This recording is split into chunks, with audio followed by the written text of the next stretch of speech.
사랑하는 오늘의 교회 성도 여러분, 안녕하십니까? 좋은 아침입니다.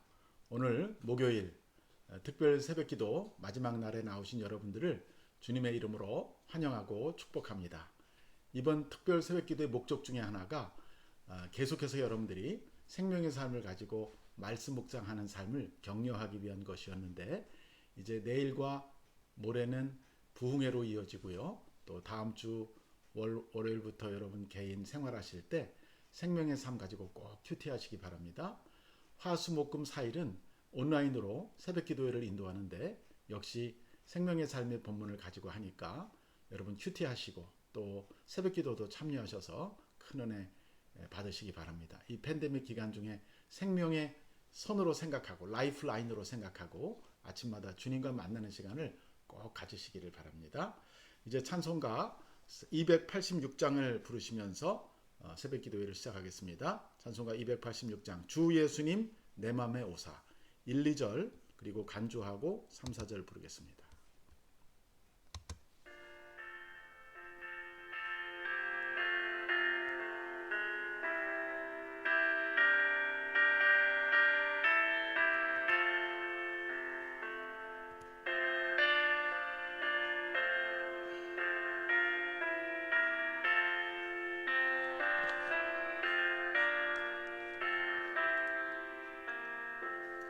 주 예수님 내 맘에 오사 날 붙들어 주시고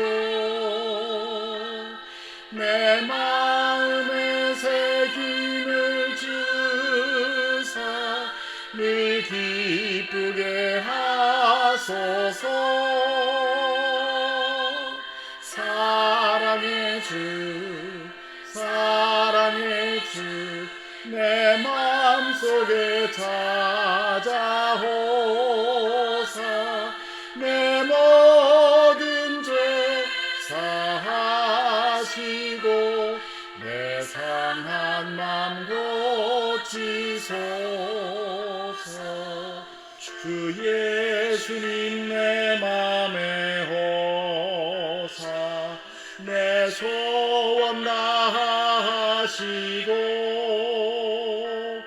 내 무거운 짐 맡아주사 참 평안을 주소서. 사랑의 주 사랑의 주 내 마음속에 찾아오사 내 모든 죄 사하시고 내 상한 맘 고치소서.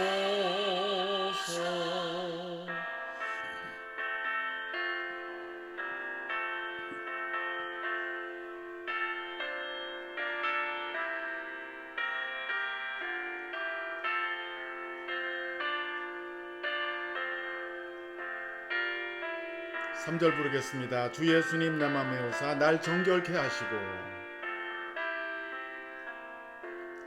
주 예수님 내 맘에 오사 날 정결케 하시고 그 은혜를 내 맘에 채워 늘 충만케 하소서. 사랑의 주 사랑의 주 내 마음속에 찾아오사 내 모든 죄 사하시고 내 상한 맘 고치소서. 주 예수님 내 맘에 오사 내 길 인도하시고 주 성령을 내 맘에 주애워 늘 충만케 하소서. 사랑의 주 사랑의 주 내 마음속에 자여자호사 내 모든 죄 사하시고 내 상한 맘 고치소서.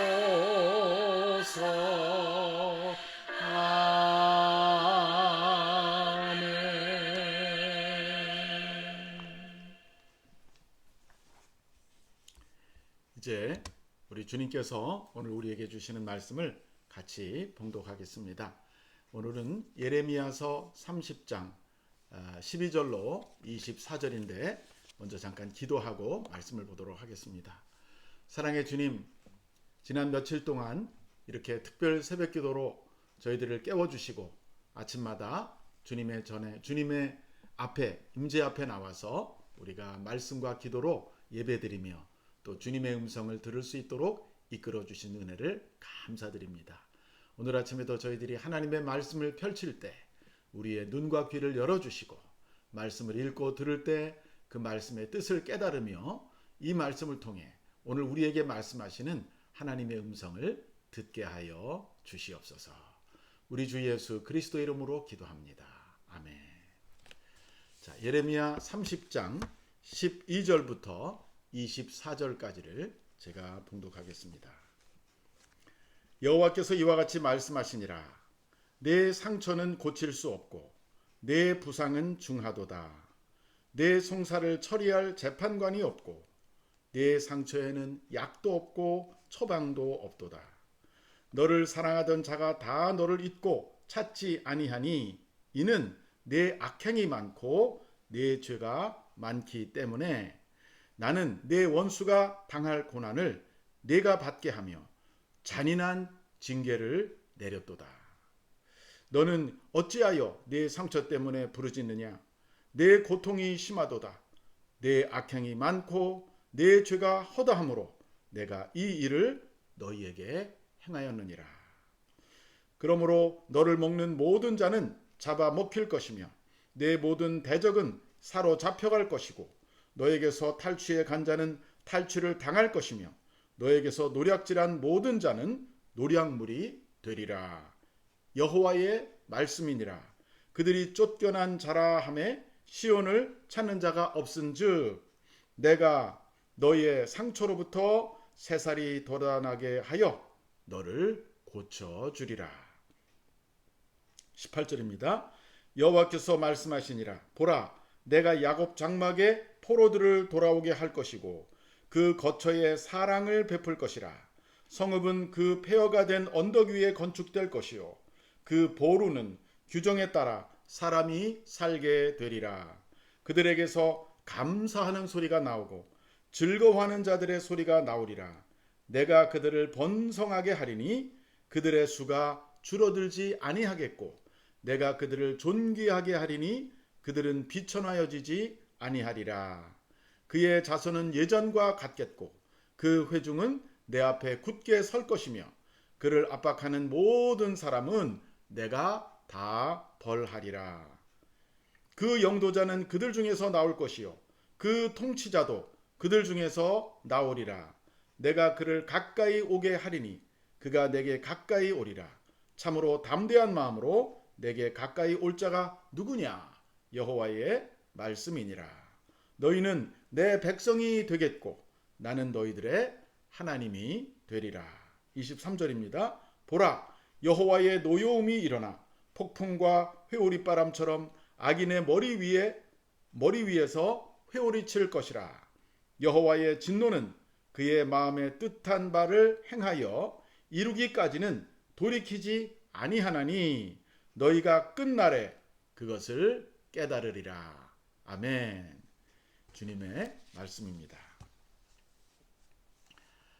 우리가 자녀들을 기를 때 그들이 잘 할 때는 칭찬을 하지만 그들이 잘못하거나 해서는 안 될 행동을 하거나 말을 하면 꾸중을 합니다. 즉 징계를 하는데 그것은 미워서 그렇게 하는 것이 아니라 그들을 진정 사랑하기 때문에 그렇게 하는 것입니다. 자녀들이 잘못된 말이나 행동 양식을 고치지 않고 어른이 되면 그때는 정말 어려운 삶을 살 수 있습니다. 그래서 현명하고 지혜로운 성숙한 부모님들은 자녀들이 어릴 때 그들이 올바른 태도와 사고와 습관을 가질 수 있도록 근실히 징계하는 것입니다. 마찬가지로 하나님께서도 그가 택하고 구원한 개인들과 백성들을 근실히 징계하십니다. 그들이 미워서가 아니라 그들을 사랑하시기 때문입니다. 오늘 본문에는 이스라엘이 왜 하나님의 징계를 받았는지, 그리고 그 징계의 끝은 무엇이었는지를 우리에게 보여주고 있습니다. 하나님의 백성인 이스라엘이 원래 복을 받고 잘 돼야 되는 거 아닙니까? 그것이 당연한 거 아니고 자연스러운 것 아니겠습니까? 그런데 오늘 본문에 보면 하나님의 나라 이스라엘과 유다가 엄청난 상처와 부상을 입었다고 말하고 있습니다. 바로 12절입니다. 여호와께서 이와 같이 말씀하시느니라. 내 상처는 고칠 수 없고 내 부상은 중하도다. 얼마나 상처가 많고 얼마나 부상이 중한지 incurable, 고칠 수 없을 정도로 이스라엘이 지금 고통 가운데 있다고 말합니다. 더 놀라운 것은 이들을 위하여 정말 변호해 주는 사람도 없고 그들을 위한 처방도 없다라고 그 다음 절에서 이렇게 말합니다. 13절, 내 송사를 처리할 재판관이 없고 내 상처에는 약도 없고 처방도 없도다.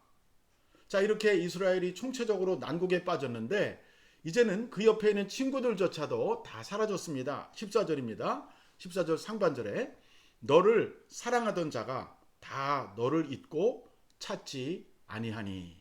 한때는 이스라엘을 사랑하던 사람들이 이제 이스라엘을 잊어버리고 이스라엘을 찾지 않게 되었다는 사실입니다. 얼마나 어려운 상황에 빠졌는지 알 수 있겠죠.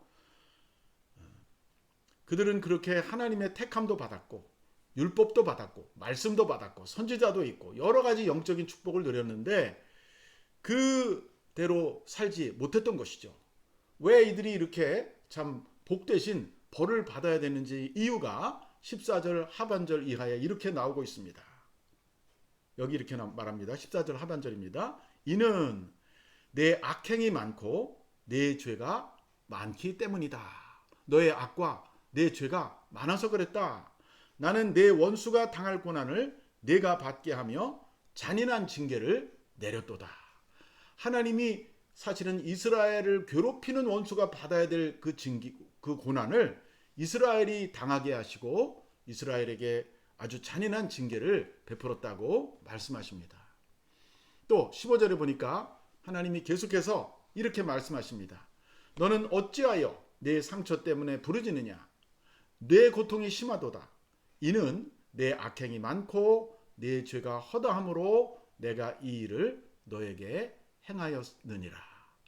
참 놀랍죠, 여러분. 이스라엘을 이렇게 환난 가운데, 고난 가운데, 징계 가운데 두신 분이 하나님이시라는 것입니다. 여기서 우리는 아주 중요한 영적 원리를 하나 깨닫게 됩니다. 하나님은 그의 백성들이 정확하게 율법에 맞춰서 하나님을 경외하며 살 수 있도록 하기를 원하시고 또 그들이 그렇게 하지 못할 때는 정의와 진리로 판결하신다는 것입니다. 하나님은 자기가 택한 자기 백성이라 할지라도 자기 소유화된 사람이라 할지라도 불의를 용납하지 않는다는 것입니다. 오히려 그들이 하나님 백성답게 살기를 원하시고 또 하나님을 잘 경외하기를 원하신다는 것이죠. 자기 편이라고 봐주고 자기 편이 아니라고 봐주지 않는 그런 하나님이 아니십니다. 지금 이스라엘은 엄청난 고난과 부상과 상처 가운데 있습니다. 이것은 다 그들이 하나님 앞에 죄를 지었기 때문이라고 오늘 본문이 증언하고 있습니다. 이스라엘은 북왕국은 아수르한테 망하고 남왕국은 바벨론에게 포위를 당했다가 결국은 망하게 되는데 이것은 그냥 일어난 것이 아니라는 것이죠.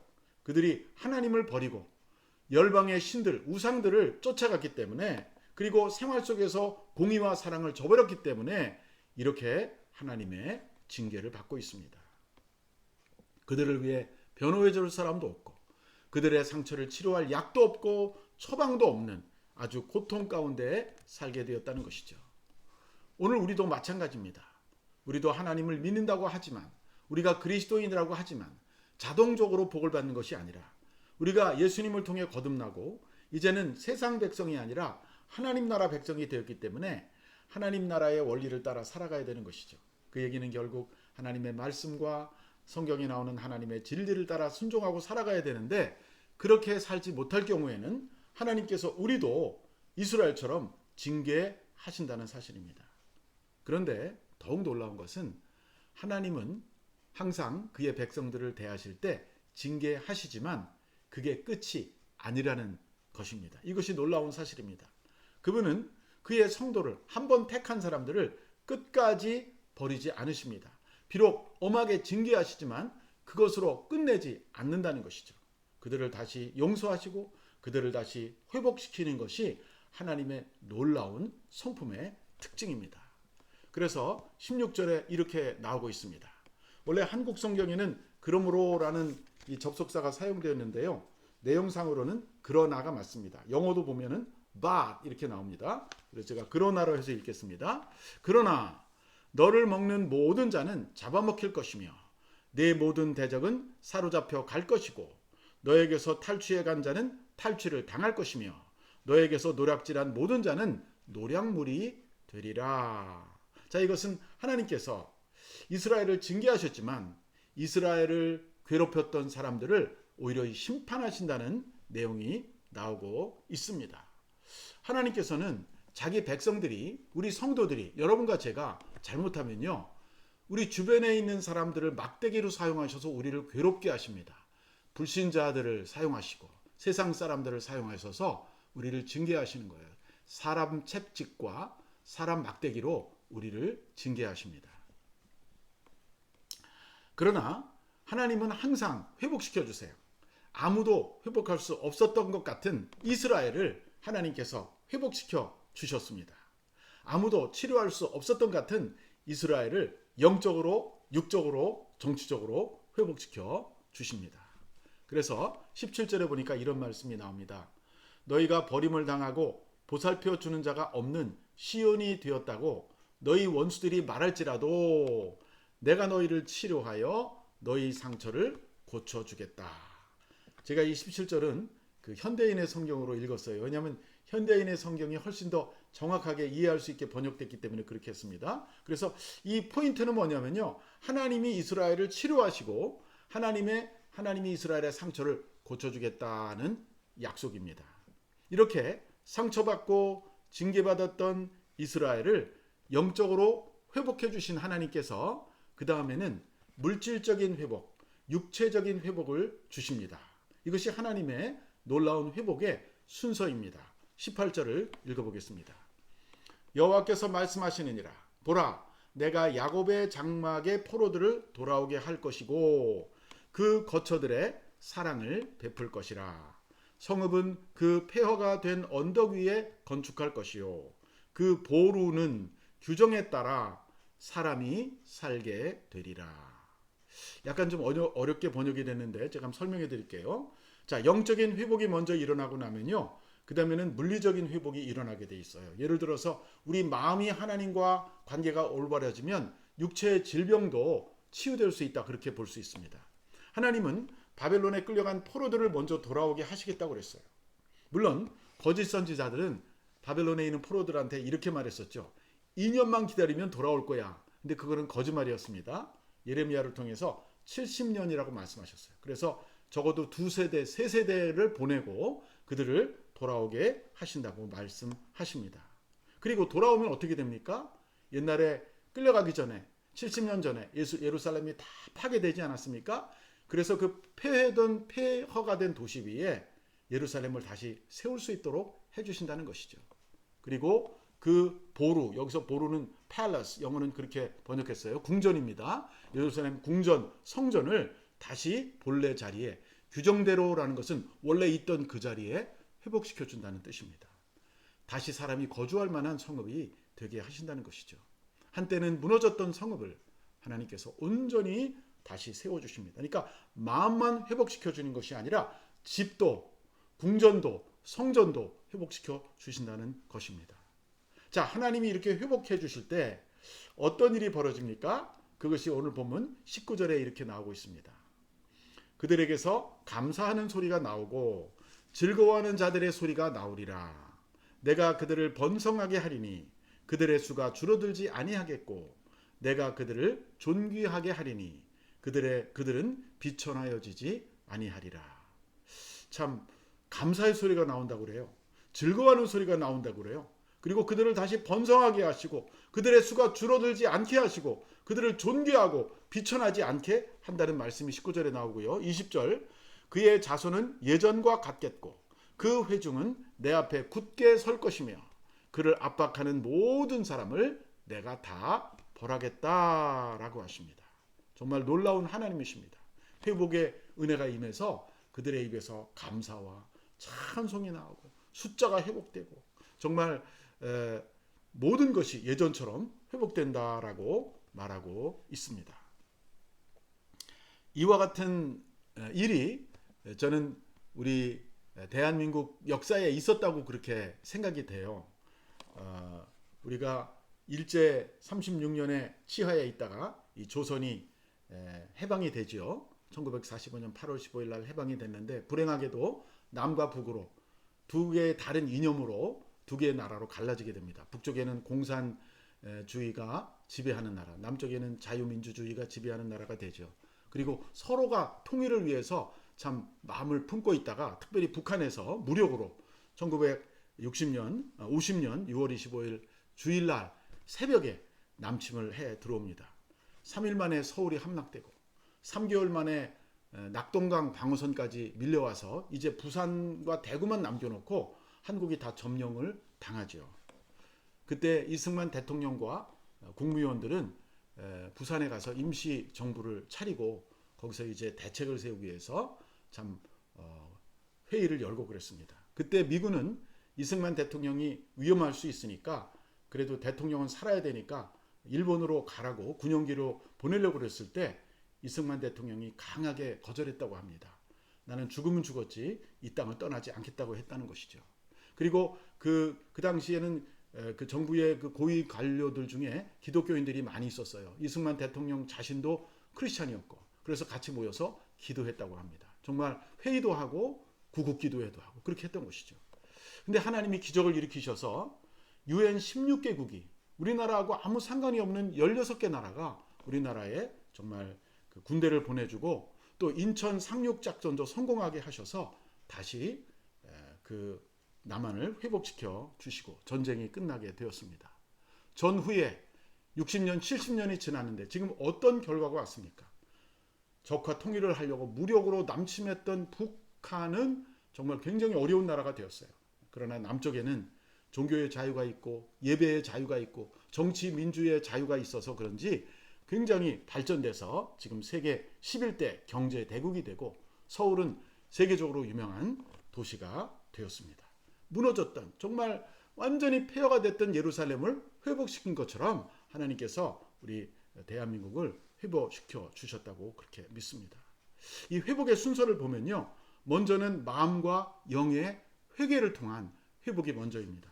그리고 그 다음에는 외적인 그러한 집과 도시와 성읍이 회복되게 하시는 거예요. 그리고 한 가지가 더 있습니다. 그것이 바로 오늘 21절에 나오는 회복입니다. 21절을 보시겠습니다. 그 영도자는 그들 중에서 나올 것이요 그 통치자도 그들 중에서 나오리라. 내가 그를 가까이 오게 하리니 그가 내게 가까이 오리라. 참으로 담대한 마음으로 내게 가까이 올 자가 누구냐? 여호와의 말씀이니라.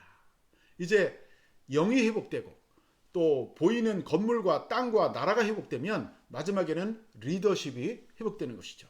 영적인 리더십, 하나님을 경외하는 그리고 그 백성 중에 다른 나라가 와서 짓밟고 통치하는 것이 아니라 우리 민족 가운데 하나님이 세우신 좋은 지도자가 나온다는 것이죠. 그래서 여기 영도자, 통치자가 그들 중에서 나온다라고 말하고 있습니다.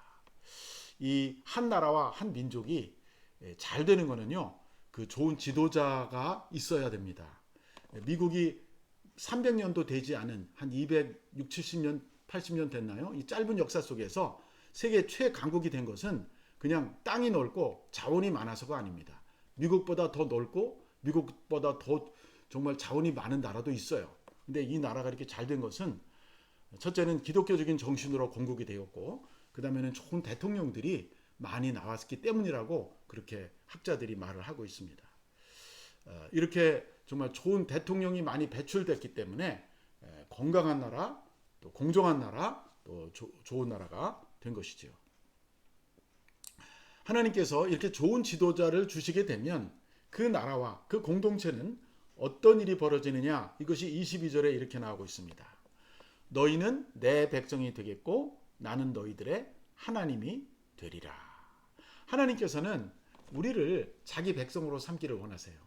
또 우리가 하나님을 내 하나님으로 섬기는 것이 최고로 큰 복입니다. 이것이 가장 이상적인 모습이에요. 원래 이스라엘이라는 나라는 특별히 또 영적인 나라 아닙니까? 하나님이 선택하신 나라이기 때문에 이것이 이스라엘의 이상이고, 출애굽기 때부터 하나님과 모세를 통해서 이스라엘이 언약을 맺을 때 그 언약의 결과가 바로 나는 너의 하나님이 되고 너는 내 백성이 되리라 하는 것입니다. 하나님을 왕으로 섬기는 나라는 정말 복받은 나라라고 시편 기자가 말합니다. 예를 들어서 시편 33편 12절에 보면 여호와를 자기 하나님으로 삼는 나라 곧 하나님의 기업으로 선택된 백성은 복이 있도다. 이거 나라 대신에 가정을 한번 넣어보세요.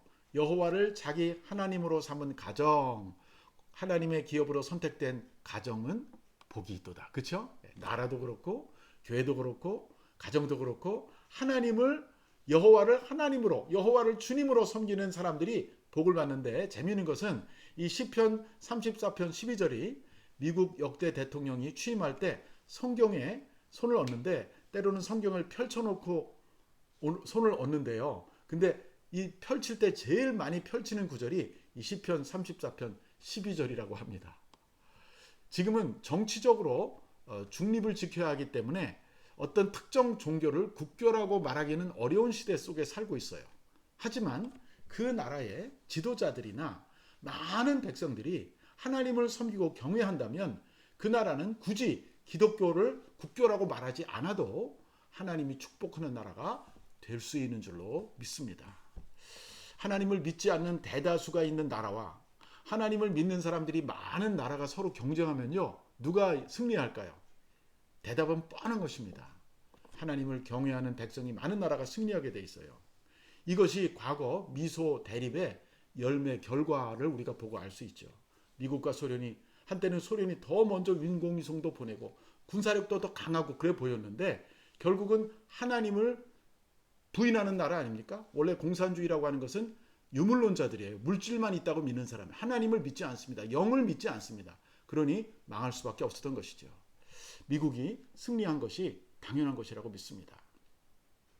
자, 이제 오늘 본문의 마지막 부분을 한 번 더 살펴보도록 하겠습니다. 23절과 24절입니다. 보라, 여호와의 노여움이 일어나 폭풍과 회오리 바람처럼 악인의 머리 위에서 회오리 칠 것이라. 24절, 여호와의 진노는 그의 마음이 뜻한 바를 행하여 이르기까지 돌이키지 아니하나니 너희가 끝날에 그것을 깨달으리라.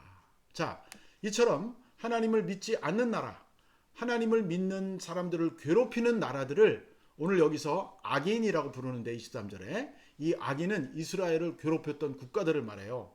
하나님께서 그 악인들의 머리 위에, 그 악한 나라 머리 위에 노여움을 쏟으시는데, 그것이 마치 폭풍과 회오리바람 같은 것이라는 것이죠.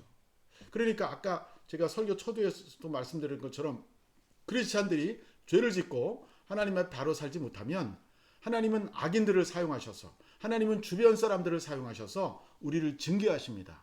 근데 마지막에 그들이 하나님 앞에 벌을 받는다는 것이에요. 의인들을 쳤던 사람들이 끝까지 잘 될 수 없다는 것이죠. 하나님이 일시적으로 도구로 사용하시지만 그들 위해 하나님은 진노를 쏟으시는데 마치 폭풍과 회오리바람처럼 쏟으신다는 것입니다.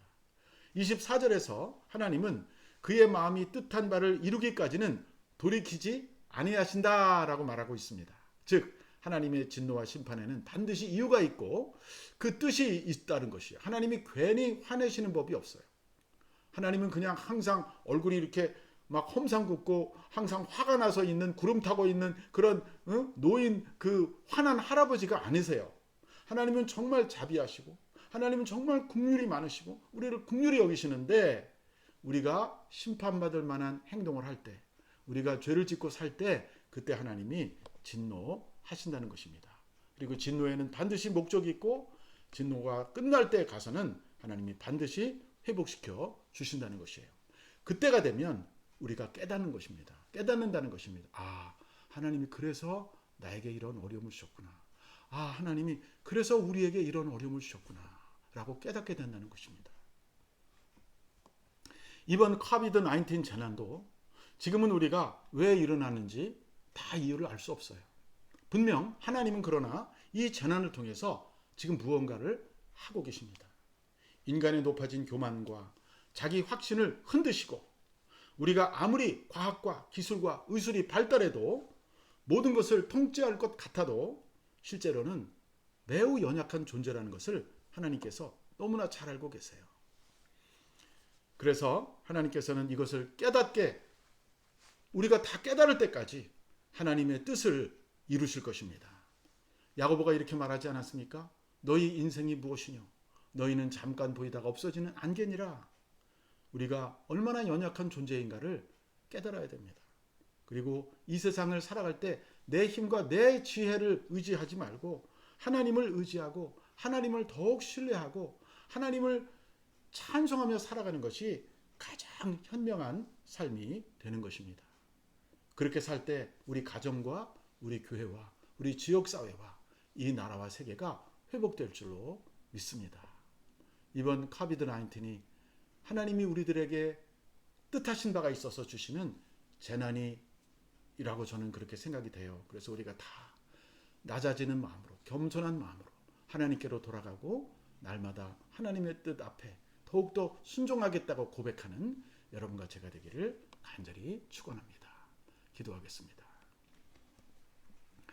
은혜와 긍휼이 많으신 하나님 아버지, 우리는 조금만 잘 살게 되면 다 내 힘으로 된 줄 알고 오만하고 우쭐대는 죄인들입니다. 우리의 죄를 용서하여 주시옵소서. 하나님의 보살핌과 사랑이 없이는 하루도 살 수 없는 연약한 존재입니다. 이 코로나 팬데믹 기간 중에 더욱 마음을 겸비하게 하시고 또 이 북가주를 가득 메우는 산불과 매캐한 연기를 맡으면서 우리가 더 하나님 앞에 낮아지고 회개하고 겸비해질 수 있도록 인도해 주시옵소서. 이 기간이 끝날 때 정말 하나님은 살아계시구나, 정말 하나님이 우리를 인도해 주셨구나, 정말 하나님이 우리에게 이와 같은 진리를 가르쳐 주려고 하셨구나 하고 깨달을 수 있는 저희 모두가 되게 하여 주시옵소서. 우리 주 예수 그리스도 이름으로 기도합니다. 아멘. 예, 이것으로 우리 새벽기도 예배는 마쳤지만 이제 남은 시간은 우리 각자 기도하는 시간을 가지시기 바랍니다. 제가 몇 가지 기도 제목을 제안해 드립니다. 첫째, 우리 자신을 돌아보고 교만한 것과 하나님이 기뻐하지 않은 죄들을 다 끊어버리고 버릴 수 있게 해달라고 기도합시다. 두 번째, 매일 말씀과 기도를 통해 주님과 연결이 되게 하시고 주님과 교제하게 하시고 주님의 음성을 들으며 살아가는 우리 모두가 될 수 있도록. 세 번째, 내일부터 부흥회가 시작이 되는데 내일 새벽부터 주일까지 5번의 메시지를 통해서 정말 역전의 은혜를 베푸시는, 고난 가운데 역전의 은혜를 베푸시는 하나님을 깊이 만나는 이번 가을 부흥회가 될 수 있도록 기도해 주십시오.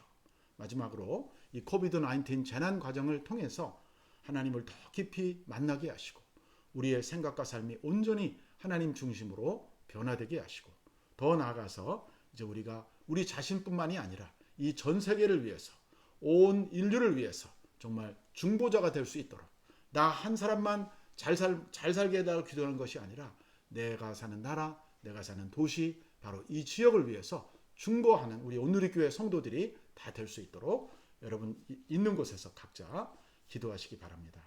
제가 한 5분에서 10분 사이에 음악 찬송을 틀어놓겠으니까 이 찬송을 들으시면서 기도하시다가 여러분 적절한 시간에 마치시면 되겠습니다. 그동안에 특별 새벽 기도에 선실하게 참여해 주신 여러분들께 성도님들에게 다시 한번 깊이 감사드립니다.